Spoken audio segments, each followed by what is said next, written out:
વડોદરા શહેરના અલકાપુરી વિસ્તારમાં અકસ્માતનો બનાવ બન્યો હતો, જેમાં 4 વ્હીલર ગાડીના ચાલકને ચક્કર આવતા 2 થી 3 જેટલા 2 વ્હીલર વાહન ચાલકોને અડફેટમાં લીધા હતા।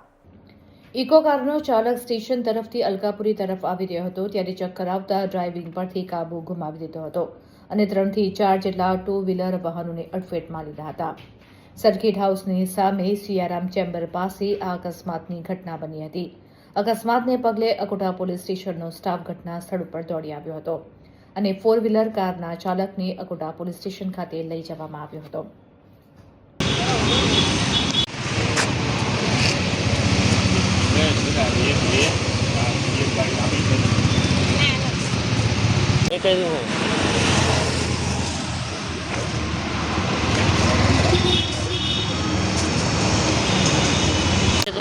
કાલે આગ નથી લાગી નટુભાઈ સર્કલ ભાઈ આ બાજુ લઈ લો।